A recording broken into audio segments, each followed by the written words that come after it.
یا اللہ، میں پھر سے سورہ کہف پڑھنا بھول گیا۔ احمد اکثر اپنے والدین کو کہتے سنتا تھا کہ سورہ کہف روشنی اور تحفظ لاتی ہے، مگر وہ کبھی اسے صحیح معنوں میں سمجھ نہیں پایا تھا۔ جو شخص جمعہ کے دن سورہ کہف کی تلاوت کرتا ہے اس کے لیے اگلے جمعہ تک ایک نور چمکتا ہے۔ ان الفاظ نے احمد کے دل کو گہرائی سے چھو لیا۔ روشنی چلی گئی ہے۔ میں قرآن پڑھوں گا، شاید اس سے سکون ملے۔ اس نے سورہ کہف کی تلاوت آہستہ سے شروع کی۔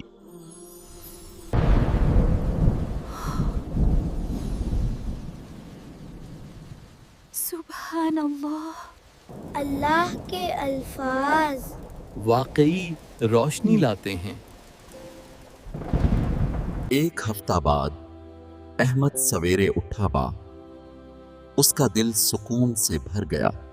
اب میں سمجھ گیا، یہ دل کے لیے روشنی ہے۔ ایک نور جو اس جمعہ سے لے کر اگلے جمعہ تک ہے، ان لوگوں کے لیے جو ایمان لائے ہیں ان کے لیے رہنمائی ہے۔ رسول اللہ صلی اللہ علیہ وسلم نے فرمایا، جو شخص جمعہ کے دن سورہ کہف پڑھے گا اس کے لیے 2 جمعوں کے درمیان نور چمکے گا۔